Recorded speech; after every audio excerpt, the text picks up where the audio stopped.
ನಿಮ್ಗೇನಾದ್ರು season 5 ಅಲ್ಲಿ ಈ ತರ ಅಗ್ನಿ ಪರೀಕ್ಷೆ ಅಂತ ಏನಾದ್ರು ಇದ್ದಿದ್ರೆ ನನ್ ಟ್ಯಾಲೆಂಟ್ ಹೊರಗಡೆನೆ ಬರ್ತಾ ಇದ್ದಿಲ್ಲ ಸತ್ಯವಾಗ್ಲು. ಕಳ್ಸೋ 3 ಜನಕ್ಕೆ ಇಷ್ಟ ಬೇಕಾ ಬಿಲ್ಡಪ್ ಅಂತ ನನ್ನ ಅನ್ಸಿಕೆ. ಅಂದ್ರೆ ನೀವ್ ಹೇಳ್ತಿರೋದು ಈಗ ಕಾಮನ್ ಮ್ಯಾನ್ ಗೆ ಏನ್ ಅಗ್ನಿ ಪರೀಕ್ಷೆ ಮಾಡ್ತಿದ್ದಾರೆ, ಸೆಲೆಬ್ರಿಟೀಸ್ಗೂ ಮಾಡ್ಬೇಕು. ಅದೇ ಸ್ಟೇಜ್ ಅಲ್ಲಿ ಅವ್ರನ್ನು ಬಿಡ್ಬೇಕಲ್ಲ, ಅವಾಗ ಅರ್ಥ ಆಗತ್ತಲ್ಲ ಅವ್ರಿಗೆ ಇವ್ರು ಬಾಂಡಿಂಗ್. 1 ನಿಮಿಷಕ್ಕೆ ಇವರು ಆಲ್ಮೋಸ್ಟ್ ಇಲ್ಲಿ ಕೂತಿ ಜಡ್ಜ್ ಮಾಡ್ತಾರಲ್ಲ, 1 ನಿಮಿಷಕ್ಕೆ ಅವ್ರ ಬಗ್ಗೆ ಏನ್ ಗೊತ್ತಾಗತ್ತೆ ಅವ್ರಿಗೆ? TRP ಗೋಸ್ಕರ ಮಾಡಿದ್ ಕಾಮನ್ ಮ್ಯಾನ್ ಅನ್ನೋದು. ಕಾಮನ್ ಮ್ಯಾನ್ ಅವಕಾಶ ಕೊಡ್ಬೇಕು ಅಂತಲ್ಲ. ಬಾಸ್ ಇಂದ ಬಂದಿದ ತಕ್ಷಣ ಅವಕಾಶಗಳು ಹಂಗೆ ಬರ್ತವೆ. ಬಿಗ್ ಬಾಸ್ ಇನ್ ಬಂದ ತಕ್ಷಣ ನಾವು ಅದ್ ಮಾಡ್ಬೋದು ಇದ್ ಮಾಡ್ಬೋದು, ಯಾವ್ದು ಸಿಗಲ್ಲ ಬಿಗ್ ಬಾಸ್ ಅಂದ್ರೆ. ನೀವು ಆಲ್ಮೋಸ್ಟ್ ಹುಡ್ಕೊಂಡು ಹೋಗ್ಬೇಕು. ನೀವು ಮಾಮೂಲಿ ಒಂದು ಲೋನ್ ತಗೋಬೇಕಾದ್ರೆ ಒಂದಷ್ಟು ಪೇಪರ್ ಇರ್ತದೆ ಸೈನ್ ಮಾಡಕ್ಕೆ. ಹೌದು ಹೌದು. ಬಿಗ್ ಬಾಸ್ ಹೋಗ್ಬೇಕಾದ್ರೆ ಅದೇ ತರ ಇಷ್ಟು ಪೇಪರ್ ಇರ್ತದೆ.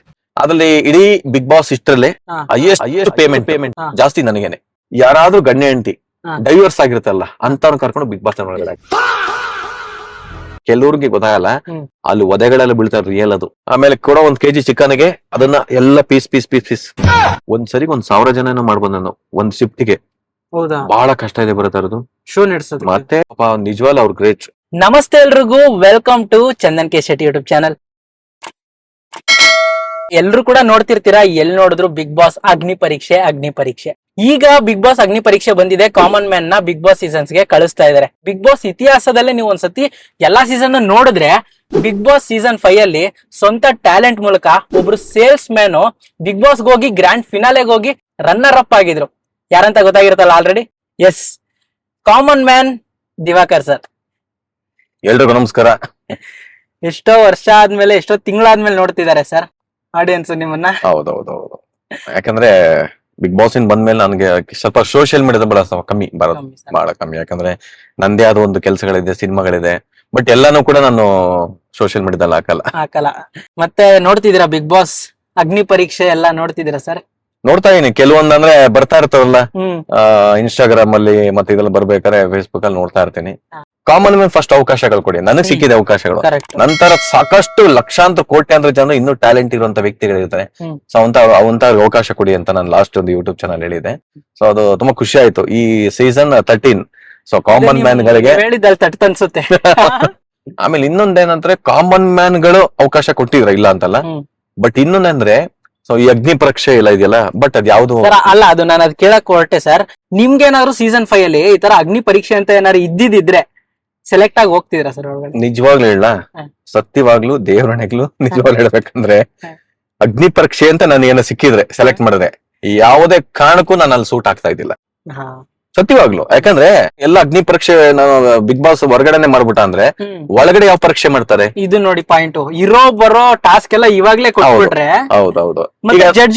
ಈಗ ಜಡ್ಜ್ ಮಾಡ್ಬಾರ್ದಲ್ಲ ಸರ್. ಈಗ ಈ ವ್ಯಕ್ತಿ ಫಸ್ಟ್ ಒಳಗಡೆ ಕಳ್ಸಾದ್ಮೇಲೆ ಅವನ ಟ್ಯಾಲೆಂಟ್ ಪ್ರೂವ್ ಮಾಡ್ಕೊಳಕ್ಕೆ ವೇದಿಕೆ ಕೊಡ್ಬೇಕು. ಈಗ ನೋಡಿ, ನಿಮ್ಗೆ ಆಚೆನೆ ನೀವು ಅಗ್ನಿ ಪರೀಕ್ಷೆ ಮಾಡ್ಬಿಟ್ಟಿದ್ರೆ ನೀವು ಅಲ್ಲಿ ಹೋಗಿ ರನ್ನರ್ ಅಪ್ ಫಿನಾಲೆ ಗಂಟ ಹೋಗಿ. ಇನ್ನೊಂದ್ ಹೇಳ ಬ್ರದರ್, ಎಲ್ಲ ಹೊರಗಡೆನೆ ಟ್ಯಾಲೆಂಟ್ ತೋರ್ಸ್ಬಿಟ್ರೆ ಅಗ್ನಿ ಪರೀಕ್ಷೆ ಒಳಗಡೆ ಏನ್ ಮಾತಾಡಕ್ಕಾಗತ್ತೆ? ಒಳಗಡೆ ಏನ್ ಪರೀಕ್ಷೆ ಸಿಗತ್ತೆ? ಏನ್ ಅಗ್ನಿ ಪರೀಕ್ಷೆ ಸಿಗುತ್ತೆ ಹೊರಗಡೆ? ಅಗ್ನಿ ಪರೀಕ್ಷೆ ನನಗೆ ಯಾಕೋ ಅದ್ ಕಾನ್ಸೆಪ್ಟ್ ನನಗೆ ಸತ್ಯವಾಗ್ಲೂ ಇಷ್ಟ ಆಗ್ಲಿಲ್ಲ. ಆಮೇಲೆ ಕಾಮನ್ ಮ್ಯಾನ್ ನ ಸೆಲೆಕ್ಟ್ ಮಾಡೋದ್ರಿಂದ ನನ್ನ ಅನ್ಸಿಕೆ ಒಂದು ಟೀಮ್ ಗಳಿಗೆ, ಓಕೆ, ಕರ್ನಾಟಕದಲ್ಲಿ ಒಂದು 31 ಜಿಲ್ಲೆ ಇದೆ. 31 ಜಿಲ್ಲೆಲೂ ಕೂಡ ಅದ್ಭುತವಾದ ಕಾಮನ್ ಮ್ಯಾನ್ ಗಳಿದ್ದಾರೆ, ಅದ್ಭುತವಾದ ಟ್ಯಾಲೆಂಟ್ ಇರೋಂತ ವ್ಯಕ್ತಿಗಳಿದ್ದಾರೆ. ಆ ಟ್ಯಾಲೆಂಟ್ ನ ಫಸ್ಟ್ ಈ ಹೊರಗಡೆ ಬಂದು ಸ್ಟೇಜ್ ಮೇಲೆ ಇದೆಯಲ್ಲ, ಅದ್ರಲ್ಲಿ ಟ್ಯಾಲೆಂಟ್ ಪ್ರೂವ್ ಮಾಡಕಲ್ಲ, ಒಳಗಡೆ ಹೋಗ್ಬೇಕು. ಒಳಗಡೆ ನನ್ನೇ ಆಗ್ಲಿ ಅಗ್ನಿ ಪರೀಕ್ಷೆಯಲ್ಲಿ ಸಪೋಸ್ ನಾನು ಇದ್ದಿದ್ರೆ, ಓಕೆ, ನನ್ ಟ್ಯಾಲೆಂಟ್ ಹೊರಗಡೆನೆ ಬರ್ತಾ ಇದ್ದಿಲ್ಲ ಸತ್ಯವಾಗ್ಲು. ದೇವ್ರಾಣೆಗೆ ಬರ್ತಾ ಇಲ್ಲ ಹೊರಗಡೆ ಸ್ಟೇಜ್ ಮೇಲೆ. ಒಳಗಡೆ ಇದ್ದಿದ್ಕೆ ನನ್ ಟ್ಯಾಲೆಂಟ್, ನನಗೂ ಸಾಂಗ್ ಆಡಕ್ ಬರುತ್ತೆ, ನಾನು ಡ್ಯಾನ್ಸ್ ಮಾಡ್ಬೋದು, ನಾನು ಜನ ನಗಿಸ್ಬೋದು. ಹೌದು, ನನಗೂ ಕೋಪ ಬರುತ್ತೆ, ನನಗೂ ಅಂತ ಗೊತ್ತಾಗಿದೆ ಬಿಗ್ ಬಾಸ್ ಮನೆ ಒಳಗಡೆ. ಆಮೇಲೆ ನನಗೂ ಒಬ್ಬೊಬ್ಬ ವ್ಯಕ್ತಿಗಳನ್ನ ಅರ್ಥ ಮಾಡಕ್ ಅವಕಾಶ ಸಿಕ್ಕಿದೆ ಬಿಗ್ ಬಾಸ್ ಮನೆ ಒಳಗಡೆ. ಆಮೇಲೆ ಹಂಗೆ ಅಗ್ನಿ ಪರೀಕ್ಷೆ ಮಾಡಂಗಿದ್ರೆ ಈಗ ನೆಕ್ಸ್ಟ್ ಬರ್ತಾರ ಸೆಲೆಬ್ರಿಟಿಗಳು ಯಾರು ಬರ್ತಾರಲ್ಲ ಅಂತವ್ರನ್ನ ಅದೇ ಜಾಗಕ್ಕೆ ಹಾಕ್ಬೇಕಾಯ್ತು. ಅಂದ್ರೆ ನೀವ್ ಹೇಳ್ತಿರೋದು ಈಗ ಕಾಮನ್ ಮ್ಯಾನ್ ಗೆ ಏನ್ ಅಗ್ನಿ ಪರೀಕ್ಷೆ ಮಾಡ್ತಿದ್ದಾರೆ, ಸೆಲೆಬ್ರಿಟೀಸ್ಗೂ ಮಾಡ್ಬೇಕು. ಅದೇ ಸ್ಟೇಜ್ ಅಲ್ಲಿ ಅವ್ರನ್ನು ಬಿಡ್ಬೇಕಲ್ಲ, ಅವಾಗ ಅರ್ಥ ಆಗತ್ತಲ್ಲ ಅವ್ರಿಗೆ ಇವ್ರು ಬಾಂಡಿಂಗ್. ನೋಡಿ, ಬರೀ ಸಪರೇಟ್ ಕಾಮನ್ ಮ್ಯಾನ್ ಎಷ್ಟು ಸೆಲೆಕ್ಟ್ ಮಾಡೋದು? 60 ಜನ. 60 ಜನದಲ್ಲಿ ಕೋಟ್ಯಾಂತರ ಜನದಲ್ಲಿ ಬರೀ 60 ಜನ ಅಷ್ಟೇ ನಿಮಗೆ ಕಾಮನ್ ಮ್ಯಾನ್ ಕಂಡಿದ್ದ ಟ್ಯಾಲೆಂಟ್ ಇರೋರು, ಬಾಕಿ ಯಾರು ಕಂಡಿಲ್ವಾ? ಅಂದ್ರೆ ಫಿಲ್ಟರ್ ಮಾಡಿದಾರೆ ಸರ್. ಈಗ ಲಕ್ಷಗಟ್ಲೆ ಆಡಿಷನ್ ಅಲ್ಲಿ 60 ಜನ ಫಿಲ್ಟರ್ ಮಾಡಿ ಅಗ್ನಿ ಪರೀಕ್ಷೆ ಕೊಟ್ಟಿ ಅಲ್ಲಿಂದ ಒಂದ್ 4 ಜನ ಕಳಿಸ್ಬೋದ ಸರ್? ಒಂದೇಳ ಬ್ರದರ್, ಒಂದೇ 1% ಫಿಲ್ಟರ್ ಮಾಡಕ್ ಆಗಲ್ಲ. ಕರ್ನಾಟಕ ಫಿಲ್ಟರ್ ಅಲ್ಲ, ನನ್ನ ಅನ್ಸಿಕೆ ಫಿಲ್ಟರ್ ಮಾಡಕ್ ಆಗದೆ. ಹೆಂಗ್ ಅವ್ರನ್ನ ತಿಳ್ಕೊತೀರ ಅಂದ್ರೆ ನೀವು ಸೆಲೆಕ್ಟ್ ಮಾಡಿರೋ ವ್ಯಕ್ತಿಗಳೆಲ್ಲ ಟ್ಯಾಲೆಂಟ್ ಕಂಪ್ಲೀಟ್ ಎಲ್ಲರಿಗೂ ಟ್ಯಾಲೆಂಟ್ ಇದೆ, ಓಕೆ. ಹಾ. ಅದ್ ಬಿಟ್ಟು ಇನ್ನು ಹೊರಗಡೆ ಇರೋ ಯಾರು ಟ್ಯಾಲೆಂಟ್ ಇಲ್ವಾ ಸೆಲೆಕ್ಟ್ ಆಗಿರೋ? ಅಂದ್ರೆ ಸೆಲೆಕ್ಟ್ ಮಾಡೋದು ಎಷ್ಟು ಜನ ಸೆಲೆಕ್ಟ್ ಮಾಡೋದು ಹೇಳಿ? ಪ್ರತಿಯೊಬ್ಬನಿಗೂ ಅವನದೇ ಈಗ ಆದಂತ ಟ್ಯಾಲೆಂಟ್ ಬಿಗ್ ಇರುತ್ತೆ. ಬಾಸ್ ಈಗ 13ನೇ ಸೀಸನ್ ಸ್ಟಾರ್ಟ್ ಆಗಿದೆ, 13, ಓಕೆ. ಹ್ಮ್. ಎಷ್ಟು ಜನ ಅದ್ರಲ್ಲಿ ಒಳಗಡೆ ಎಂಟ್ರಿ ಆಗ್ಬೋದು ಕಾಮನ್ ಮ್ಯಾನ್ ಗಳು? ನಮ್ಮಮ್ಮ ಒಂದ್ 3-4. 3 ಜನ 4 ಜನ, ಹ್ಮ್. 3 ಜನ ಅಂತ ಅನ್ಕೊಡಿ. ಹ್ಮ್. 3 ಜನ ಅಲ್ಲ, ಇಲ್ಲಿ. ಕೋಟ್ಯಾಂತರ ಜನ, ಲಕ್ಷ ಎಲ್ಲಿದೆ ಬ್ರದರ್? ಅಲ್ಲ ಆಡಿಷನ್ ಕೊಟ್ಟಿರೋದ್ ನಾನು. ಲಕ್ಷ ಅಲ್ಲ, ಆಲ್ಮೋಸ್ಟ್ ಲಕ್ಷಾಂತರ ಜನದಲ್ಲಿ ಹಾ. ಬರೀ 3 ಜನ ನೀವು ಸೆಲೆಕ್ಟ್ ಮಾಡಕ್ಕೆ ಇವೆಲ್ಲ ಬೇಕು. ಅಗ್ನಿ ಪರೀಕ್ಷೆ, ಆಮೇಲೆ ತಲೆ ಕೂದಲನ್ನ ಬೋಳ್ಸ್ಕೊಳ್ಳೋದಾಗ್ಲಿ, ಸಗಣಿ ಆಮೇಲೆ ಸಗಣಿ ಇದ್ ಮಾಡೋದಾಗ್ಲಿ. ನಾನು ಇಷ್ಟು ಬಿಗ್ ಬಾಸ್ ಆಲ್ಮೋಸ್ಟ್ ನಾನು ಹೇಳೋದಲ್ಲ, ನಮ್ಮ ಸೀಸನ್ ಪ್ರತಿಯೊಂದು ನಾನು ಕೆಲವೊಂದು ಸೀಸನ್ ಇತ್ತೀಚೆಗೆ ಬಂದ ನೋಡಿದಾಗ ನಾನು ಯಾವತ್ತು ಬಿಗ್ ಬಾಸ್ ಸ್ಕ್ರಿಪ್ಟ್ ಅಂತ ಸತ್ಯವಾಗ್ಲೂ ದೇವ್ರನಿಗೆ ಅನ್ಸಿಲ್ಲ. ಇಷ್ಟು ಬಿಗ್ ಬಾಸ್ ಮನೆ ಒಳಗಡೆ ಓಕೆ ಓಕೆ. ನಾವಿರೋ ಸೀಸನ್ ಯಾವುದೇ ತರ ಸ್ಕ್ರಿಪ್ಟ್ ನಂಗೆ ತುಂಬಾ ಜನ ಪ್ರಶ್ನೆ ಕೇಳ್ತಾರೆ, ಇದು ಸ್ಕ್ರಿಪ್ಟೆಡ್ ನೀವು ಸ್ಕ್ರಿಪ್ಟೆಡ್ ಏನ್ ಫಸ್ಟ್ ಹೇಳ್ಕೊಡ್ತಾರೆ ಹಿಂಗ್ ಮಾಡ್ಬೇಕು ಅಂತ. ನನ್ ತುಂಬಾ ಡೌಟ್ ಇಂದ ಯಾವುದೇ ಜಾಕ್ ಹೋದ್ರೆ ಇವತ್ತು ಪ್ರತಿ ಆಡಿಯನ್ಸ್ ನನ್ನ ಕೇಳೋ ಪ್ರಶ್ನೆ ಇದೊಂದೇ, ಸ್ಕ್ರಿಪ್ಟೆಡ್ ಸರ್ ಏನು ಅಂತ ಅದೇ ಪ್ರಶ್ನೆ ಕೇಳ್ತಾರೆ. ಬಟ್ ನಾನು ಹೇಳ್ತೀನಿ ಸತ್ಯವಾಗ್ಲೂ ಸ್ಕ್ರಿಪ್ಟೆಡ್ ಅಲ್ಲ. ಸ್ಕ್ರಿಪ್ಟೆಡ್ ಅನ್ನ ಇದ್ದಿದ್ರೆ ನಾನು ಫೈನಲ್ ಗಂಟೆ ಬರ್ತಾನೆ ಇರ್ತಿರ್ಲಿಲ್ಲ. ಒಬ್ರು ಕಾಮನ್ ಮ್ಯಾನ್ ಯಾಕಂದ್ರೆ ಫೈನಲ್ ಗಂಟೆ ಬರೋದು ಅಷ್ಟು ಈಸಿ ಅಲ್ಲ. ಸ್ಕ್ರಿಪ್ಟೆಡ್ ಇದ್ರೆ ಸತ್ಯವಾಗ್ಲೂ ಬರಕ್ಕಾಗಲ್ಲ. ಸೆಲೆಬ್ರಿಟೀಸ್ ನ ಕರ್ಸ್ಕೊಂಡ್ಬಿಟ್ಟಿರೋ, ಹೌದು ಅವ್ರಿಗೆ ಬೇಕಾಗಿರೋರು. ಹೌದು, ಸ್ಕ್ರಿಪ್ಟೆಡ್ ಅಲ್ಲ. ರಿಯಾಲಿಟಿಗೆ ಹೇಳ್ತೀನಿ, ಪ್ರತಿಯೊಬ್ರು ಜನಗೂ ಕೂಡ ಬಿಗ್ ಬಾಸ್ ಮನೆ ಒಳಗಡೆ ಇರುವಂತ ನ್ಯಾಚುರಲಿಟಿ ಯಾವುದೇ ತರ ನಿಮಗೆ ಯಾವ್ದು ಹೇಳ್ಕೊಡಲ್ಲ, ಹಿಂಗೆ ಮಾಡ್ಬೇಕು ಇದೇ ಮಾಡ್ಬೇಕು ಅಂತ ಹೇಳಿ. ಸ್ಕ್ರಿಪ್ಟೆಡ್ ಅಲ್ಲ, ರಿಯಲ್ ಅದು. ಆಮೇಲೆ ಈ ಹೊರಗಡೆ ಅಗ್ನಿ ಪರೀಕ್ಷೆ ನೋಡ್ತಾ ಇದ್ದಾಗ ದೇವ್ರನ್ನ ಹೇಳ್ತೀನಿ, ನನ್ನ ಕಂಡಿರೋ ಪ್ರಕಾರ ಇದು ಸ್ಕ್ರಿಪ್ಟೆಡ್ ಅಂತ ಅನ್ಸುತ್ತೆ.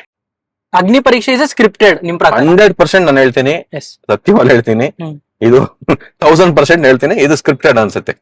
ಬಟ್ ಅಗ್ನಿ ಪರೀಕ್ಷೆ ಮಾತ್ರ ಒಳಗಡೆ ಎಂಟ್ರಿ ಆದ್ಮೇಲೆ ಗೊತ್ತಿಲ್ಲ. ಓಕೆ, ನನ್ನ ಅನ್ಸಿಕೆ ಹೊರಗಡೆ ಬಂದು ಪ್ರತಿಯೊಂದು, ಯಾಕಂದ್ರೆ ಮೊಬೈಲ್ ಹೊಡೆದಾಕ್ಬೇಕಾರೆ ಬಟ್ ಅಂತ ನಾವು ಮೊಬೈಲ್ ಆರ್ಡರ್ ಮಾಡಿದೀನಿ ಅನ್ನೋದಾಗ್ಲಿ, ಅದೊಂದು. ಮತ್ತೆ ಇನ್ಸ್ಟಾಗ್ರಾಮ್ ಡಿಲೀಟ್ ಮಾಡಿ ಅಂತಾರೆ, ಪಟ್ ಅಂತ ಅವ್ರು ಕಟ್ ಮಾಡಿದ್ರೆ ಒಂದ್ ವೀಕ್ ಆದ್ರೆ ಇನ್ಸ್ಟಾಗ್ರಾಮ್ ವಾಪಸ್ ಆಗಲ್ವಾ? ತಲೆ ಇದ್ ಮಾಡ್ಕೊಳ್ಳಿ. ಬಟ್ ಇವ್ರ ತಲೆ ಕೂರ್ಲಿ ಎಲ್ಲ ಪಾಪ ತಲೆನೇ ಇದ್ ಮಾಡ್ಕೊಬಿಟ್ರೆ ಅವನು ಒಳಗಡೆ ಇನ್ನೇನ್ ಪಾಪ ಅವ್ನಿಗೆ ಆಪ್ಷನ್ ಇದೆ ಕೆಲಸ ಮಾಡ್ತಾರೆ ಅಲ್ವಾ? ಪಾಪ ಅವ್ರೇನ್ ಆಸೆ ಕಾಮನ್ ಮ್ಯಾನ್ ನಾವ್ ಹಿಂಗ್ ಮಾಡಿದ ತಕ್ಷಣ ಹೋಗ್ತೀವಿ ಅಂತ, ಆಮೇಲೆ ಅದಕ್ಕೂ ಒಂದು ಟ್ವಿಸ್ಟ್ ಕೊಡ್ತಾರೆ. ಓಕೆ, ಇದೆಲ್ಲ ಮಾಡೋದ್ ಮಾತ್ರಕ್ಕೆ ನೀವು ಒಳಗಡೆ ಹೋಗಲ್ಲ ಅಂತಾರೆ. ಅವ್ನಿಗೆ ಹೆಂಗ್ ಆಗಿರುತ್ತೆ ಪಾಪ ಅಲ್ವಾ? ನ್ಯಾಚುರಲ್ ಇರುವಂತ ವ್ಯಕ್ತಿಗಳೇ ಅಲ್ಲಿಗೆ ಹೋದಾಗ ಅದಕ್ಕೆ ನಿಜವಾದ ಕಾಮನ್ ಮ್ಯಾನ್ಗೂ ಒಂದು ಬೆಲೆ, ಅದಕ್ಕೊಂದು ಕಳೆ. ಇವತ್ತು ಎಷ್ಟೋ ಕರ್ನಾಟಕದಲ್ಲಿ ನನಗೇನ್ ಟ್ಯಾಲೆಂಟ್ ಇಲ್ವಾ ಹಂಗಾರೆ ಬಿಗ್ ಬಾಸ್ ಓಕೆ ಅಂತ ಅನ್ಕೊಳಲ್ವಾ? 1 ನಿಮಿಷದಲ್ಲಿ ಇಂಪ್ರೆಸ್ ಮಾಡಕ್ಕೆ ಏನಾಗುತ್ತೆ? ಆಗಲ್ಲ. ಈಗ ನಮ್ಮನ್ ಬಿಟ್ರೇನೆ ಆಗಲ್ಲ, ಕಾರಣಕ್ಕಾಗಲ್ಲ. ಟೈಮ್ ಬೇಕು. ಬಿಗ್ ಬಾಸ್ ಮನೆಗೆ ಹೋದ ತಕ್ಷಣ ಯಾಕೆ ಪ್ರತಿ ವಾರ ಫಸ್ಟ್ ವಾರ ಎಲಿಮಿನೇಷನ್ ಆಗ್ತಾನೆ ಜನಕ್ಕೆ? ಟೈಮ್ ಕೊಟ್ಟಾಗ್ತಾನೆ ಅವ್ರ ಬಗ್ಗೆ ಜನಕ್ಕೆ ಅರ್ಥ ಆಗುತ್ತೆ, ಅಲ್ಲಿರುವಂತ ವ್ಯಕ್ತಿಗಳಿಗೆ ಅರ್ಥ ಆಗುತ್ತೋ. 1 ನಿಮಿಷಕ್ಕೆ ಇವರು ಆಲ್ಮೋಸ್ಟ್ ಇಲ್ಲಿ ಕೂತಿ ಜಡ್ಜ್ ಮಾಡ್ತಾರಲ್ಲ, 1 ನಿಮಿಷಕ್ಕೆ ಅವ್ರ ಬಗ್ಗೆ ಏನ್ ಗೊತ್ತಾಗುತ್ತೆ ಅವ್ರಿಗೆ? ಲಂಚ್ಗೆ ಏನ್ ಗೊತ್ತಾ? ಅಲ್ಲಿ ಕೂತಿರೋಂತ ವ್ಯಕ್ತಿಗಳಿಗೆ ನಾನು ಹೇಳ್ತೀನಿ, ಅವ್ರನ್ನ ಅಲ್ಲಿ ಕುಂತಿರೋ ವ್ಯಕ್ತಿಗಳೇ ಸಪೋಸ್ ಬಿಗ್ ಬಾಸ್ ಹೋದ ತಕ್ಷಣ 1 ವಾರಕ್ಕೆ ಅವ್ರ ಬಗ್ಗೆ ಅವ್ರಿಗೆ ಅರ್ಥ ಆಗಿರಲ್ಲ. ಇವ್ರನ್ನ ಜಡ್ಜ್ಮೆಂಟ್ ಒಳಗಡೆ ಕಳ್ಸಕ್ಕೆ ಒಬ್ಬರು ಕಾಮನ್ ಮ್ಯಾನ್ ಜಡ್ಜ್ ಆಗಿ ಇಡ್ಬೋದಿತ್ತು. ಹೌದು, ಚಂದನ್ ಶೆಟ್ಟಿ. ಓಕೆ, ಸ್ನೇಹಿತರು ಅನ್ನಕ್ಕಿಂತ ಅಲ್ಲಿ ಆ ಸ್ಟೇಜ್ ಅಲ್ಲಿ ಕಾಮನ್ ಮ್ಯಾನ್ ಆಗಿ ನಾನು ರಿಯಾಲಿಟಿಗೆ ನೋಡಿದಾಗ ಕಾಮನ್ ಮ್ಯಾನ್ ಅಂತ ಅನ್ಸುತ್ತೆ. ಯಾಕಂದ್ರೆ ಕೆಲವೊಂದು ಪಾಯಿಂಟ್ ಅನ್ನು ಮಾತಾಡ್ಬೇಕಾದಾಗ ಸೊ ಯಾರ್ಗ್ ಏನ್ ಮಾತಾಡ್ಬೇಕು ಅಂತ ಬಹಳ ಒಂದು ಜ್ಞಾನ ಇತ್ತು ಮಾತಾಡ್ತಾನೆ. ಬಟ್ ಕೆಲವೊಂದು ಪಾಪ ಅವನಿಗೂ ಗೊತ್ತಾಗಲ್ಲ, ಅವರೆಲ್ಲ ಚೆನ್ನಾಗಿ ಇದ್ ಮಾಡ್ತಾರೆ. ಬಟ್ ಏನ್ ಮಾಡ್ತೀರಾ, ಹೇಳ್ಕೊಡ್ತಾರಲ್ಲ ಹಿಂಗೆ ಇರ್ಬೇಕು ಅಂತ ಹೇಳ್ತಾರೆ. ನಾನೇ ನೋಡ್ದಂಗೆ ನನಗೆ ಒಂದ್ ಅಷ್ಟು ಜನ ಫೋನ್, ಅಣ್ಣ ಬಿಗ್ ಬಾಸ್ ಅಲ್ಲಿ ನನ್ಗೊಂಚೂರು ಹೆಲ್ಪ್ ಸಪೋರ್ಟ್ ಮಾಡ್ಬೋದಾ, ಒಂದೇ ಹೇಳಿ ಅಪ್ಪ ಬ್ರದರ್ ಅದೆಲ್ಲ ಕಣಪ್ಪ ತುಂಬಾ ಕಷ್ಟ ಇದೆ ಹೋಗಕ್ಕೆ. ಓಕೆ, ಅಂದ್ರೆ ಎಲ್ಲಾರ್ಗು ಕೂಡ ನಾನು ಕೆಲವೊಂದು ನೋಡ್ಬೇಕಾರೆ ಯಾವ್ದೋ ಪಾಪ ಹುಡುಗ ಓಕೆ ನಾನು ಈ ಸಲ ಬಿಗ್ ಬಾಸ್ ಹೋಗ್ತಾ ಇದ್ದೀನಿ ಅಂತ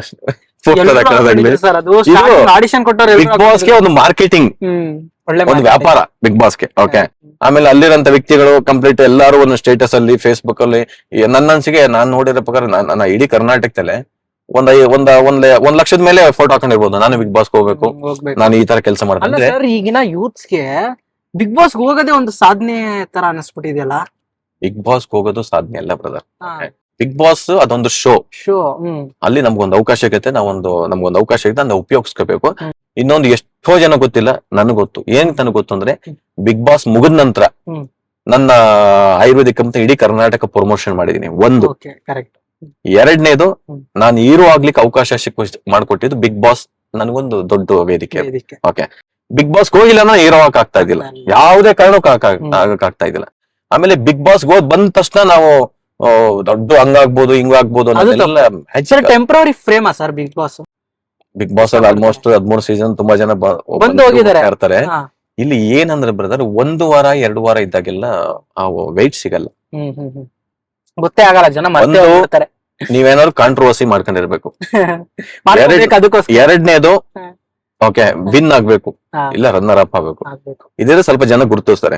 ಬಿಗ್ ಬಾಸ್ ಏನ್ ಬಂದ ತಕ್ಷಣ ನಾವು ಅದ್ ಮಾಡ್ಬೋದು ಇದ್ ಮಾಡ್ಬೋದು, ಯಾವ್ದು ಸಿಗಲ್ಲ ಬಿಗ್ ಬಾಸ್ ಅಂದ್ರೆ. ನೀವು ಆಲ್ಮೋಸ್ಟ್ ಹುಡ್ಕೊಂಡು ಹೋಗ್ಬೇಕು. ಮತ್ತೆ ನೀವು ಮಾಮೂಲಿ ಒಂದು ಲೋನ್ ತಗೋಬೇಕಾದ್ರೆ ಒಂದಷ್ಟು ಪೇಪರ್ ಇರ್ತದೆ ಸೈನ್ ಮಾಡಕ್ಕೆ. ಹೌದು ಹೌದು. ಬಿಗ್ ಬಾಸ್ ಹೋಗ್ಬೇಕಾದ್ರೆ ಅದೇ ತರ ಇಷ್ಟು ಪೇಪರ್ ಇರ್ತದೆ, ಈ ಒಂದಕ್ಕೂ ಸೈನ್ ಹಾಕ್ಬೇಕು. ಒಳಗಡೆ ಹೋಗ್ಬೇಕು. ನಾನು ಇವತ್ತರೆಗೂ ಅದ್ರಲ್ಲಿ ಇಂಗ್ಲಿಷ್ ಅಲ್ಲಿ ಬರೋದು ಏನೇನ್ ಬರೋದು ಅಂತ ಇವತ್ತರೆಗೂ ಗೊತ್ತಿಲ್ಲ. sign ಹಾಕಿ ಹೋಗ್ಬೇಕಲ್ಲ, ಹಾಕ್ಬೇಕು ಬರ್ಬೇಕಷ್ಟೇನೆ.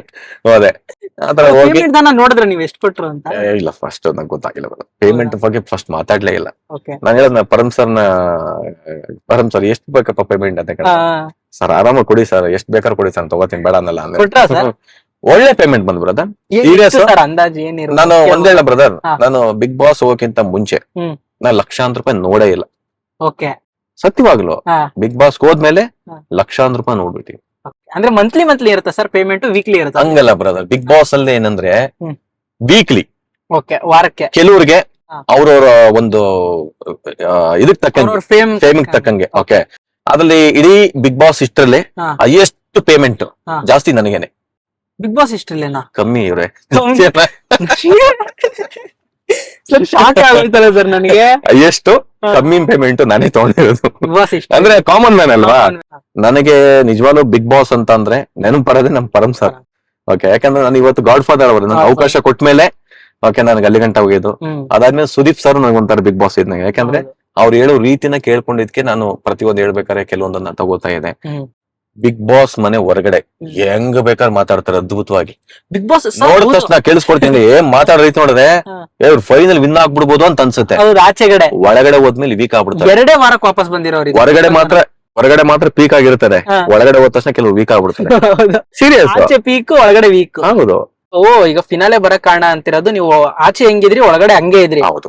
ಅದೇ ಪ್ಲಸ್ ಈಗ ನಾವು ಒಳಗಡೆ ಹೋಗಿ ಡ್ರಾಮಾ ಮಾಡ್ತೀವಿ, ಬೇರೆಯವ್ರನ್ನ ಮೆಚ್ಚಿಸ್ತೀವಿ, ಇಲ್ಲ ಲವ್ ಮಾಡೋ ತರ ಮಾಡ್ತೀವಿ, ಫ್ರೆಂಡ್ಶಿಪ್ ಮಾಡ್ತೀವಿ, ಇದೆಲ್ಲ ವರ್ಕ್ ಆಗಲ್ಲ. ಕೆಲವ್ರು ಏನ್ ಗೊತ್ತಾ, ಹಾ. ಸುಮ್ನೆ ಬೇಕು ಅಂತಾನೆ ಲವ್ ಮಾಡೋ ತರ ಮಾಡ್ತಾರೆ. ಅಲ್ದಾರ ಒಂದ್ 4 ವಾರ ಉಳ್ಕೋಬಹುದು ಅಂತ. ಹಾ. ಅದೇ ಅದು ಉಳ್ಕೊಳಕ್ ಆಗಲ್ಲ. ಹಾ. ಆಯ್ತಾ, ಜಗಳದಲ್ಲಿ ಕೆಟ್ಟದಾಗ ಮಾತಾಡ್ಬಿಡ್ತೀವಿ ಸತ್ಯವಾಗ್ಲು. ಅದೆಲ್ಲ ಕಟ್ ಮಾಡಿರ್ತಾರ ಸರ್? ಕಟ್ ಮಾಡೇ ಮಾಡ್ತಾರೆ ಬ್ರದರ್. ಅಂದ್ರೆ ಬಿಗ್ ಬಾಸ್ ಒಳಗಡೆ ಕೆಟ್ಟದಾಗ ಮಾತಾಡಿರ್ತಾರೆ, ನಮ್ಗ್ ಗೊತ್ತಿರಲ್ಲ. ಸತ್ಯ ಬ್ರದರ್, ಹಾ. ಎಲ್ಲಾರು ಅಷ್ಟೇನೆ, ನಾನೇ ಅಂತಲ್ಲ, ಹ್ಮ್. ಪ್ರತಿಯೊಬ್ರು ಮಾತಾಡ್ತೀವಿ ನಾವಲ್ಲಿ. ಓಕೆ. ಆ ಕೋಪದಲ್ಲಿ ಹಂಗಾಗತ್ತೆ. ನಿಮ್ ಸೀಸನ್ ನಿಮ್ದೇನಾದ್ರು ಹಾಕಿದ್ರಾ ಮಾತಾಡಿರೋದು? ಇಲ್ಲ, ಅದೆಲ್ಲ ಹಾಕಿದ್ರೆ ಜನ ಹೋಗಿಯಲ್ಲ ಬ್ರದರ್. ಆಮೇಲೆ ಗಲಾಟೆಗಳಾಗತ್ತಲ್ಲ, ಹಾ. ಈ ತಳ್ಳಾಡ್ತೀವಲ್ಲ, ಕೆಲವರೊಂದು ಆಲ್ಮೋಸ್ಟ್ ರಫ್, ಎಷ್ಟೋ ಜನಕ್ಕೆ ಅಲ್ಲಿ ಪಾಪ ಆಡಿಯನ್ಸ್ಗೆ ಕೆಲವ್ರಿಗೆ ಗೊತ್ತಾಗಲ್ಲ, ಅಲ್ಲಿ ಒದೆಗಳೆಲ್ಲ ಬೀಳ್ತಾರೆ, ರಿಯಲ್ ಅದು. ಹೋದೆ ಅಲ್ಲೆಲ್ಲ ಹೌದು, ತಳ್ಳೋದು, ಮೂಳೆ ಮುರಿದ ಇದಾಗೋದು ಎಲ್ಲ ರಿಯಲ್ ಅದು. ಗೊತ್ತಿಲ್ಲ ನಿಮಗೆ? ಅಯ್ಯೋ, ಹೋದ ತಕ್ಷಣ ಕೆಲವ್ರಿಗೆ ಇಲ್ಲಿ ಅಗ್ನಿ ಪರೀಕ್ಷೆ ಕೊಡ್ತಾರೆ, ಆ ಪರೀಕ್ಷೆ ಹೋಗ್ಬಿಟ್ರೆ ಅಪ್ಪ ಸಾಕು, ಫಸ್ಟ್ ಹೋಗ್ಬಿಟ್ರೆ ಸಾಕು ಅನ್ನಂಗ್ ಆಗ್ಬಿಡ್ತಾರೆ. ನಾವೆಲ್ಲ ಏಟ್ಗಳೆಲ್ಲ ಬಿದ್ದಿದೆ, ಟಾಸ್ಕ್ ಗಳಲ್ಲಿ ಸರಿಯಾಗಿ ಒದೆಗಳು ಬಿದ್ದಿದೆ, ಅವೆಲ್ಲ ಅನ್ಭವಿಸ್ಬಿಟ್ಟಿದೀನಿ ಕಂಪ್ಲೀಟ್.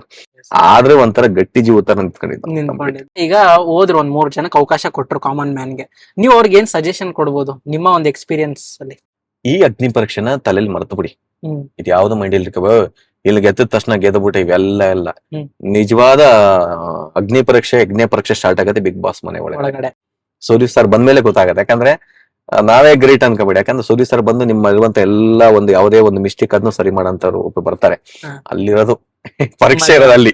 ಸಣ್ಣ ಪುಟ್ಟ ಕಿರ್ಚಾಡ ತಕ್ಷಣ ನಾವು ಇದ್ ಮಾಡ್ತೀವಿ ಅಂತ ಅನ್ಕೋಬೇಡಿ, ಅವೆಲ್ಲ ಆಗಲ್ಲ. ನಿಮ್ಮನ್ ತಂದಲ್ಲಿ ನೀವ್ ಇರಿ. ಓಕೆ, ಜಗಳ ಬಂತ ಜಗಳ ಮಾಡಿ, ಕೋಪ ಬಂದ ಕೋಪ ಮಾಡ್ಕೊಳ್ಳಿ, ಬೋಯ್ಬೇಕಾ ಬೊಯ್ದು ಬಿಡಿ. ಇದೆಲ್ಲ ಮಾಡಿದಾಗ್ಲೇ ನೀವು ಫೈನಲ್ ವಿನ್ ಆಗೋದು. ಇಲ್ಲ ಫೈನಲ್ ಗಂಟೆ ಬರೋದು. ಏನ್ ಅನ್ಕೋತಾರ ಅವ್ರು, ಏನ್ ಅನ್ಕೊಂತಾರ, ಆಚೆ ಹೆಂಗಿರ್ತೀರ ಒಳಗಡೆ ನೀವ್ ಹೆಂಗಿದ್ರ, ನೀವ್ ಓಪನ್ ಅಪ್ ಆಗಿ ನಾನ್ ಇರೋ 0 ಅಷ್ಟೇ. ನಾನ್ ಸೆಲೆಕ್ಟ್ ಆದೆ, ನಾನು ಅದಾದೆ ಎಲ್ಲ ಮರ್ತ್ ಬಿಡಿ. ನೀವು ಮನೇಲಿ ಹೆಂಗಿರ್ತೀರ ಹಂಗ ಇದು ಬಿಡಿ. ಈಗ ಕಳಪೆ ಟಾಸ್ಕ್ ಅಂತ ಬಂತು ನಮ್ ಇದರಲ್ಲಿ. ಕಳಪೆ ಬೋರ್ಡ್ ಹಾಕ್ಬೋದು ನಿಮ್ಗೆ. ನಾನು ಅವತ್ತು ಹಾಕೊಂಡ್ ಬಿಟ್ಟಿದ್ರೆ ಕಂಪ್ಲೀಟ್ ವೀಕ್ ಆಗ್ಬಿಡ್ತಾ ಇದೆ ಎಲ್ಲ. ನೀವೇ ಒಪ್ಕೊಂಡಂಗೆ. ಹೌದು, ನಾನ್ ಆಡಿಲ್ಲ ಅಂತ ಒಪ್ಕೊಂಡೆ ನಾನು. ಅಲ್ಲಿರೋ ಅಷ್ಟು ಜನ ಬಂದು ಎಲ್ಲಾರು ಬೆಳ್ಳು ತೋರ್ಸ್ ಮತ್ತೆ ಹಾಕಬೇಕಲ್ಲ ಹಂಗಿಂಗ್ ಅಂತ. ನಮ್ಗೆ ಅದು ಚಿಕನ್ ಸಿಗಲ್ಲ, ಟಾಸ್ಕ್ ಅಲ್ಲಿ ಇದು ಸಿಗಲ್ಲ, ಅದು ಸಿಗಲ್ಲ ಅಂದ್ರೆ ನಾನೇನ್ ಮಾಡ್ಲಾ? ಅದಕ್ಕೆ ನನಗಿಷ್ಟ ಇಲ್ಲ. ನಿಮ್ಗೆ ನಿಮ್ ಟಾಸ್ಕ್ ಚಿಕನ್ ಕೊಡ್ಸಕ್ಕೆ ನಾನ್ ಕಳಪೆ, ನಿಮ್ಗೆ ಚಿಕನ್ ಕೊಡ್ಸಕ್ಕೆ ನಾನ್ ಕಳಪೆ ಆಗ್ಬೇಕು. 108 ದಿನ ನಿಮ್ಗೆ ಯಾವತ್ತು ಬೋರ್ ಅನ್ಸ್ಲಿಲ್ವ ಸರ್? ಸೇಮ್ ಅದೇ ಜನ, ಅದೇ ಜಗಳ, ಅದೇ ಟಾಸ್ಕ್, ಊಟದ ತಲೆನೋವು. ಬ್ರದರ್, ಈಗ ನಾನು ಸುಮ್ನೆ ಕ್ಯಾಮ್ರಾ ಮುಂದೆ ಹೇಳ್ಬೋದು ಅನ್ಸಿಲ್ಲ ಬಿಡಿ ಅಂತ. ಎಲ್ಲರಿಗೂ ಅನ್ಸುತ್ತೆ ಬ್ರದರ್, ಬೋರ್ ಆಗುತ್ತೆ. ಹೋಗ್ಬಿಡೋಣ ಹೊರಗಡೆ ಸಾಕಪ್ಪ ಅನ್ನಂಗ್ ಆಗ್ಬಿಡ್ತದೆ. ಓಕೆ, ಆಚೆ ಇದ್ದಾಗ ಬಿಗ್ ಬಾಸ್ ಮನೆ ಒಳಗಡೆ ಹೋಗ್ಬೇಕು ಅನ್ಸುತ್ತೆ, ಒಳಗಡೆ ಇದ್ದಾಗ ಆಚೆ ಬರ್ಬೇಕು ಅದ ಆಗುತ್ತೆ. ನನಗೆ ಅಂತಲ್ಲ ಹ್ಮ್. ಪ್ರತಿಯೊಬ್ಬರಿಗೂ ಸಾಕು ಒಪ್ಪ ಈ ವಾರ ಕಳಿಸ್ಬಿಟ್ರೆ ಸಾಕಪ್ಪ ನಮ್ಮನ್ನ ಅಂತ ಕೆಲವು ಅನ್ಕತಾರೆ. ಹ್ಮ್. ಯಾಕಂದ್ರೆ ಜೊತೆಲಿ ಇರೋರೆ ಹಾ, ಮುಂದ್ಗಡೆ ಚೆನ್ನಾಗ್ ಮಾತಾಡ್ಬಿಟ್ಟು ಹಿಂದ್ಗಡೆ ಹೇಳಿದಾಗ ಏನ್ ಅನ್ಸುತ್ತೆ ನಿಮ್ಗೆ? ಹೌದು. ಓಕೆ ನಮ್ ಇಲ್ಲಿ ಟಾಸ್ಕ್ ಚೆನ್ನಾಗಿರ್ತಾರ ಅಲ್ಲಿ ಹೇಳಿ ನಮ್ ಟಾಸ್ಕ್ ತುಂಬಾ ಹಂಗ ಆಗ್ಬಿಡೈತ್ ಬಿಡಿ. ಓಕೆ ಸೀಸನ್ ಅಲ್ಲಿ ಇದ್ರು ಕಂಟೆಸ್ಟೆಂಟ್ಸ್ ಎಲ್ಲ ಟಚ್ ಅಲ್ಲಿ ಇದಾರ, ಮಾತಾಡಿಸ್ತಾರ, ಇಲ್ಲ ಅಲ್ಲಿಂದ ಬಂದ್ಮೇಲೆ ಯಾರು ಟಚ್ ಅಲ್ಲಿ ಇಲ್ವಾ? ಸುಳ್ಳು ಹೇಳ ನಿಜ ಹೇಳ? ಒಂದು ಸುಳ್ಳು ಹೇಳಿ ನಿಜಾನ ಹೇಳಿ, ಫಸ್ಟ್ ಸುಳ್ಳು ಹೇಳ್ಬಿಡಿ. ಸುಳ್ಳು ಹೇಳ್ಬೇಕಂದ್ರೆ ಹಾ. ಬಿಗ್ ಬಾಸ್ ಇರೋಂತ ಎಲ್ಲಾ ನಮ್ಮ ಕಂಟೆಸ್ಟೆಂಟ್ ಕೂಡ ಹಾ. ಇವತ್ತು ಬೆಳಿಗ್ಗೆ ಒಂದ್ ಮೆಸೇಜ್ ಹಾಕ್ತಾರೆ. ಹಾಯ್ ದಿವಾಕರ್, ಅವಯ್ಯು, ಗುಡ್ ಮಾರ್ನಿಂಗ್, ಚೆನ್ನಾಗಿದ್ಯಾ ಹ್ಮ್. ಅಂತ ಎಲ್ಲಾರು ಮೆಸೇಜ್ ಮಾಡ್ತಾರೆ. ನಾನು ಉಪ್ಪಳೆ ಮಾಡ್ತಾ ಇರ್ತೀನಿ ನಿಜ ಆಗಾಗ. ಗೊತ್ತಾಯ್ತು ನಮ್ಗೆ. Okay. ಇದು ಸುಳ್ಳು. ಇದು ನಿಜ ಹೇಳ್ಬೇಕಂದ್ರೆ ಇವತ್ತು ಬಿಗ್ ಬಾಸ್ ಇದ್ರಲ್ಲೇ ನಾನು ಚಂದನ್ ಶೆಟ್ಟಿ ಇವತ್ತು ಹ್ಮ್. ಸೊ touch ಅಲ್ಲಿ ಇದೀರ. ಟಚ್ ಅಲ್ಲಿದೀವಿ, ಮಾತಾಡ್ತೀವಿ. ಓಕೆ ಎಲ್ಲ ಪ್ರತಿಯೊಂದು ಮಾತಾಡ್ತಾ ಇರ್ತೀವಿ, ಹ್ಮ್. ಸಿಗ್ತಾ ಇರ್ತೀವಿ. ಆಮೇಲೆ ಕೆಲವೊಂದು ಫ್ಯಾಮಿಲಿಗಳ ಬಗ್ಗೆ, ಹ್ಮ್. ಓಕೆ ನಿಜವಾದ ಫ್ಯಾಮಿಲಿ ಬಗ್ಗೆ ಒಳಗಡೆ ಹೋದ ತಕ್ಷಣ ಬಹಳ ಇದಾಗತ್ತೆ ಬ್ರದರ್. ವ್ಯಾಲ್ಯೂ ಗೊತ್ತಾಗುತ್ತೆ, ವ್ಯಾಲ್ಯೂ family ಗೊತ್ತಾಗತ್ತೆ, ಹೊರಗಡೆ ಇರ್ಬೇಕಾದ್ರೆ ಗೊತ್ತಾಗಲ್ಲ, ಹ್ಮ್. ಅನ್ನದ ಬೆಲೆ ಗೊತ್ತಾಗತ್ತೆ, ಊಟದ ಎಷ್ಟು ಬೆಲೆ ಸರ್ಕಾರ ಗೊತ್ತಾಗತ್ತೆ. ಊಟ ಎಲ್ಲ ಚೆನ್ನಾಗ್ ಕೊಡ್ತಿದ್ರ ಸರ್? ಓ ಏನ್ ದಿವಸಕ್ಕೆ biryani, mutton biryani, chicken biryani, okay ಏನೇನ್ ಬೇಕೆಲ್ಲ ಎಲ್ಲ ಆರ್ಡರ್ ಮಾಡ್ಬೇಕು ಲಿಮಿಟೆಡ್ ಬ್ರದರ್. ತುಂಬಾ. ಗಂಜಿ ಏನ ಕೊಟ್ರು ತಿನ್ಬೇಕು. ಆಮೇಲೆ ಕೊಡೋ 1 kg ಚಿಕನ್ಗೆ ಅದನ್ನ ಎಲ್ಲ ಪೀಸ್ ಪೀಸ್ ಪೀಸ್ ಪೀಸ್ ಮಾಡಿ ಇಟ್ಕೋಬೇಕು. Divide. ಹೌದು, ಅದನ್ನ ಯಾರು ಒಬ್ರು ಎಕ್ಸ್ಟ್ರಾ ಪೀಸ್ ಹಾಕ್ಬಿಟ್ರೆ ನೋಡ್ತಾ ಇರ್ತೀವಿ. ನನಗ್ 1 ಪೀಸ್ ಎಷ್ಟ್ರಾ ಎಷ್ಟೋನೇ ಆದ್ರೂ ಹಂಗ್ ಮಾಡ್ತಾನಲ್ಲ. ಕೋಪ ಬಂದೇ ಬರ್ತೇನೆ. ನಾವ್ 1 ಪೀಸ್ ಎಷ್ಟ್ರಾ ಹಾಕ್ಬಿಟ್ರಲ್ಲ ಅಲ್ಲಿ, ವಾ ಅಂದ್ರೆ ಅಲ್ಲಿಗಲ್ಲಿ ಸಪೋರ್ಟಾ ಅನ್ಕೊಂಡ್ ನಾವು. ಹೌದು. ಹಂಗೆಲ್ಲ ಇರ್ತಾರೆ. ಒಂದು Sir, ಬಟ್ಟೆಗಳೆಲ್ಲ ಹೆಂಗ್ ಬರ್ತೀವಿ ಸರ್ ಅಲ್ಲಿ? ಬಟ್ಟೆಗಳಲ್ಲಿ ನಮ್ದೇ ಬರ್ತಾರೆ. ವೀಕ್ಲಿ ಅವರೇ ಅಂದ್ರೆ ಮನೆ ಏನ್ ಗೊತ್ತಾ, ನಮಗೆ ಈ ಕೆಲವೊಂದು ಸ್ಪಾನ್ಸರ್ ಬರ್ತಾರೆ. ಯಾವಾಗ ಅವ್ರು ಸಿಗುತ್ತೆ, ಯಾವ್ದೋ ಒಂದು ಇಂಥ ದಿನ ಈ ಯಾವ್ದೋ ಮ್ಯಾಕ್ಸ್ Sponsor ಮಾಡಿರ್ತಾರೆ. ಯಾವ್ದೋ ಒಂದು ಕಂಪನಿ ಸ್ಪಾನ್ಸರ್ ಇರ್ತದೆ. ಅವಾಗ ಆಮೇಲೆ ಫೈನಲ್ ಇದೆಯಲ್ಲ, ಫೈನಲ್ದೆಲ್ಲ ಅವ್ರದೇ. ಅವ್ರದೇ ಮೇಕಪ್ ಇಂದ ಹಿಡಿದು ಎಲ್ಲ ಅವ್ರದೇ. ಮೇಕಪ್ ಆಮೇಲೆ ಕಂಪ್ಲೀಟ್ ಕಾಸ್ಟ್ಯೂಮ್ಸ್ ಎಲ್ಲ ಫೈನಲ್ ಅವ್ರದೇನೆ. ಓಕೆ, ಅದು ಬಿಟ್ಟು ಬೇರೆ ದಿನ ಎಲ್ಲ ನಿಮ್ದೆ. ಅದನ್ನ ಕೆಲವ್ರಿಗೆ ವಾಪಸ್ ಕೊಡ್ತಾರೋ ಕೊಡೋರೋ ಗೊತ್ತಿಲ್ಲ, ಬಟ್ ನಾನಂತೂ ಎತ್ತಾಕ ಬಂದ್ಬಿಟ್ಟೆ. ತಗೊಂಡು ಟ್ರಾಫಿನಲ್ಲಿ ಒಳ್ಳೆ ಬಟ್ಟೆ ಹಾಕಿದಾರೆ, ಯಾಕೆ ಬಹಳ ಚೆನ್ನಾಗಿದೆ. ಇವತ್ತು ನೆನ್ಸ್ಕೊತಾ ಇರ್ತೀನಿ ಆ ಬಟ್ಟೆ ನೋಡೋ, ಬಹಳ ಖುಷಿ. ನೋಡೋ ಆಡಿಯನ್ಸ್ ಎಷ್ಟೋ ಜನ ಗೊತ್ತಿರಲ್ಲ, ಹ್ಮ್. ಆಡಿಯನ್ಸ್ ಗೊತ್ತಿಲ್ಲ. ನಾನು ಆಡಿಯನ್ಸ್ ಹೇಳ್ತೀನಿ, ಹ್ಮ್. ಕಂಪ್ಲೀಟ್ ಅಂದ್ರೆ ಒಂದು ಸರಿಗೆ ಒಂದು 500-1000 ಜನ ಒಂದು ಶಿಫ್ಟ್ ಕೆಲಸ ಮಾಡ್ತಾ ಇರ್ತಾರೆ. ವಾ. ನಮಗೆ ಎಲ್ಲಿ ಕಂಪ್ಲೀಟ್ ಹುಷಾರಾಗಲ್ಲ, ಎಲ್ಲಿ ಏನ್ ಡ್ಯಾಮೇಜ್ ಆಗುತ್ತೋ ಬಟ್ ಅಂತ ಡಾಕ್ಟರ್ ವ್ಯವಸ್ಥೆ ಮಾಡೋದಾಗ್ಲಿ, ಇದಾಗ್ಲಿ ಅದಾಗ್ಲಿ, ಬಹಳ ಬಹಳ ದೊಡ್ಡ ಟೀಮ್, ಮಾತ್ರ ultimate team. Okay. So super. ಈಗ 100 ಕ್ಯಾಮ್ರಾ ಇದೆ ಅಂದ್ರೆ 100 ಕ್ಯಾಮ್ರಾ ಇಂದನೂ ಮಾನಿಟರ್ ಮಾಡೋನ್ ಇರ್ತಾರೆ, 100 ಜನ. ಹೌದೌದು ಇರ್ಬೇಕು ಬ್ರದರ್. ಅಲ್ಲಿ ಮಾತಾಡೋದ್ರಲ್ಲಿ ಫೋಕಸಿಂಗ್ ಮಾಡ್ಬೇಕು, ಇಲ್ಲಿ ಮಾಡ್ಬೇಕು, ಇದ್ ಮಾಡ್ಬೇಕು. ಅದು 24 ಅವರ್ಸ್ ಅಂದ್ರೆ 2 ಶಿಫ್ಟ್ಸ್ ಈ ತರ ಎಲ್ಲ ಎಚ್ಚರ ಇರ್ಬೇಕಲ್ಲ ಬರ ಏನ್ ಕ್ಯಾಮ್ರಾ ಅಂತ ಆನ್ ಬೆಳಗ್ಗೆ ನೈಟ್ ಒಂದ್ ನೀವ್ ಅನ್ಕೊಂಡ್ರ ಬಿಗ್ ಬಾಸ್ ಕ್ಯಾಮ್ರಾ ಸುಮ್ನೆ ಆನ್ ಆಗಿರ್ತಾನೆ, ಅವ್ರು ಮಲ್ಬಿಟ್ಟಿರ್ತಾರೆ ಅಂತ ಅನ್ಕೊಂಡ್ರ? ಎಲ್ಲ ಲೆಟ್ ಇರ್ಬೇಕು, ಎಚ್ಚರ ಇರ್ಬೇಕು. ಎಲ್ಲಾ ಟೈಮು 100 ಕ್ಯಾಮ್ರಾ. ಎಲ್ಲಿ ಜಗಳ ಆಗತ್ತೆ, ಏನ್ ಜಗಳ ಆದ ತಕ್ಷಣ ಹೆಚ್ಚು ಕಮ್ಮಿ ಆಗ್ಬಿಟ್ರೆ ಅದಕ್ಕೆಲ್ಲ ಅಲರ್ಟ್ ಆಗಿರ್ಬೇಕು.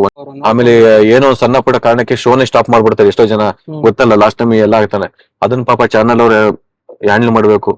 ಟೀಮ್ಗಳು ರಿಯಲಿ ಗ್ರೇಟ್ ನಿಜವಲ್ಲ. ಅದಕ್ಕೆ ಇವತ್ತು ಬಿಗ್ ಬಾಸ್ ಅನ್ನೋ ವೇದಿಕೆ ಅಷ್ಟು ಜನಕ್ಕೆ ರೀಚ್ ಆಗಿ ಅಷ್ಟೊಂದು ದೊಡ್ಡ ಒಂದು ಬಿಗ್ ಬಾಸ್ಗೆ ಈ ಸೀಸನ್ ಸಾಧ್ಯವಾದ್ರೆ ಇಲ್ಲ ಮಾಡಿ.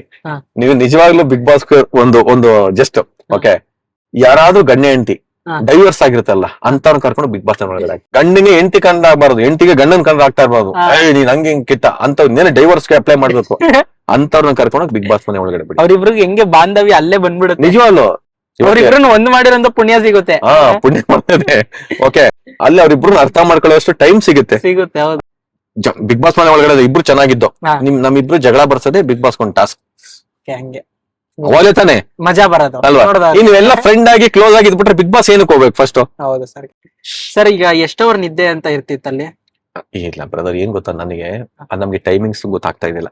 ಓಕೆ. ನಾವೇ ಅಂದಾಜಲ್ಲಿ ಸುಮ್ಮನೆ ಬಿಸಿಲು ಬಂದ ತಕ್ಷಣ ಇಷ್ಟು ಗಂಟೆ ಆಗಿರ್ಬೋದು ಗಂಟೆನೇ ನಾವು ಸುಮ್ಮನೆ. ಓಕೆ, ಏನ್ ಲೈಟ್ ಆಫ್ ಆದಾಗ ಮಲಗ್ಬೇಕು, ಲೈಟ್ ಆನ್ ಆದಾಗ ಎದ್ದೇಳಬೇಕು, ಸಾಂಗ್ ಬಂದಾಗ ಎದ್ದಿ ಕುಣಿಬೇಕು. ಬೇಡ ಅಂದ್ರೂ ಕುಣಿಬೇಕು. ನೀವು ಸುಮ್ನೆ ಬರಲ್ಲ ಅಂದ್ರು. ಈಗ ನೆಕ್ಸ್ಟ್ ಯಾವ ಸಿನಿಮಾಗಳು ಮಾಡ್ತೀವಿ? ಈಗ ನೆಕ್ಸ್ಟ್ ಬ್ರದರ್ ಒಂದು ಒಳ್ಳೆ ಪ್ರೊಡಕ್ಷನ್ ಮಾಡ್ತಾ ಇದೀನಿ. ಅತಿ ಶೀಘ್ರದಲ್ಲೇ ಎಲ್ಲರಿಗೂ ಅನೌನ್ಸ್ಮೆಂಟ್ ಆಗುತ್ತೆ.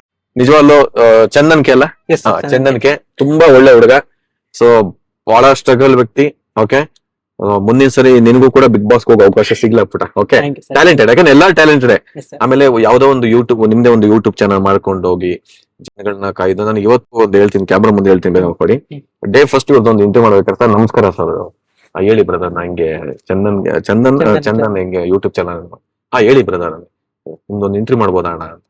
ಖಂಡಿತ, ಏನಾದ್ರು ಪೇಮೆಂಟ್ ಕೊಡ್ಬೇಕಂದ್ರೆ ಅದಕ್ಕೆ ಬ್ರದರ್ ಪೇಮೆಂಟ್ ಅಲ್ಲ ಪುಟ, ನೀವು ಯಾಕಂದ್ರೆ ಪಾಪ ಅವ್ನು ಹೆಂಗ್ ಕೇಳ್ತಂದ್ರೆ ದುಡ್ಡೇನೋ ಕೊಡ್ಬೇಕು. ನಿಜವಲ್ಲ ಇವತ್ತು ಎಷ್ಟು ಜನ ಇದೆ ಸಬ್ಸ್ಕ್ರೈಬರ್? ಈಗ 13,000 ಆಗಿದೆ. 13,000, 13 ಲಕ್ಷ ಆಗುತ್ತೆ. ಓಕೆ, ಒಳ್ಳೊಳ್ಳೆ ಕಂಟೆಂಟ್ ಕೊಡ್ತಾರಿ. ಓಕೆ, ಒಳ್ಳೇದಾಗ್ಲಿ, ಬಹಳ ಚೆನ್ನಾಗ್ ಬೆಳೀರಿ. ಓಕೆ, ನಾನೊಬ್ಬ ಆರ್ಟಿಸ್ಟ್ ಆಗ್ಬೇಕಂತ ಬಂದಿದ್ದೆ ಆಕ್ಚುಲಿ. ಓಕೆ ತರ ರಿಯಾಲಿಟಿ ಶೋಸ್ ಎಲ್ಲ ನಂಗೂ ತುಂಬಾ ಇಷ್ಟ. ಸಣ್ಣ ಪುಟ್ಟ ಪಾತ್ರಗಳು ಮಾಡ್ತಿದ್ದೆ, ಸಿನಿಮಾಗಳು ಮಾಡ್ತಿದ್ದೆ, ಸೀರಿಯಲ್ ಮಾಡ್ತಿದ್ದೆ. ಎಲ್ಲೋ ಒಂದಷ್ಟು ಅವಮಾನಗಳು, ಒನ್ ಡೇ ಕರ್ಸ್ಬಿಟ್ಟು ಬೈಯೋದು, ಈ ತರ ಎಲ್ಲ ಆಯ್ತಿತ್ತು. ಚಾನ್ಸ್ ಗಳು ಸಿಗ್ತಾ ಇರ್ಲಿಲ್ಲ. ಸೊ ನಾನೇ ಚಾನ್ಸ್ ನ ಹುಟ್ಟಾಕೊಳ್ಳೋಣ. ಸುದೀಪ್ ಇವ್ರದ್ದು ಉಪ್ಪಿ ಸರ್ದು ಒಂದು ಇಂಟರ್ವ್ಯೂ ನೋಡಿದ್ದೆ, ಅವ್ರ ಫ್ಯಾನ್ ನಾನು. ಸೊ ಅಲ್ಲಿ ನೋಡ್ಬಿಟ್ಟು ಅವ್ರು ಹೇಳಿದ್ರು, ಈಗ ಒಂದ್ ಸಿನಿಮಾ ಮಾಡ್ಬೇಕಾ, ಯೂಟ್ಯೂಬ್ ಇದೆ, ಒಂದು ಫೋನ್ ಇದೆ, ಕ್ಯಾಮ್ರಾ ಇದೆ, ಶೂಟ್ ಮಾಡಿ, ನಿಮ್ ಸಿನಿಮಾನ ಯೂಟ್ಯೂಬ್ ಇದೆ, ಅಲ್ಲಿ ಅಪ್ಲೋಡ್ ಮಾಡಿ, ನಿಮ್ ಟ್ಯಾಲೆಂಟ್ ಚೆನ್ನಾಗಿತ್ತು ಅಂದ್ರೆ ರೀಚ್ ಆಗುತ್ತೆ ಅಂತ. ಅಲ್ಲಿಂದ ತಗೊಂಡು ಯೂಟ್ಯೂಬ್ ಸ್ಟಾರ್ಟ್ ಮಾಡಿದ್ದು. ಸೊ ಒಟ್ಟಿನಲ್ಲಿ ಐಡೆಂಟಿಟಿ ಯಶ್ ಅವ್ರದೊಂದು ಸಿನಿಮಾ ಡೈಲಾಗ್ ಇಲ್ಲ ಹಂಗೆ, ಇಲ್ಲಿ ಯಾರು ಏನೋ ಹುಟ್ಟಾಕಿಲ್ಲ, ನಮ್ಮನ್ನ ನಾವೇ ಹುಟ್ಟಾಕಬೇಕು ಅಂತ ನಿಮ್ಮನ್ನ ನೀವೇ ಗುರುತಿಸ್ಕೊಂಡಿದ್ರೆ ಬಹಳ ಒಳ್ಳೆ ಐಡಿಯಾ. ನಿಜವಾಗ್ಲು ಬಹಳ ಖುಷಿ ಆಗುತ್ತೆ. Okay, thank you sir. Thank you, ಒಳ್ಳೇದಾಗ್ಲಿ. Bye bye. Okay, thank you, ನಮಸ್ಕಾರ ಎಲ್ಲ ಜನತೆಗೆ.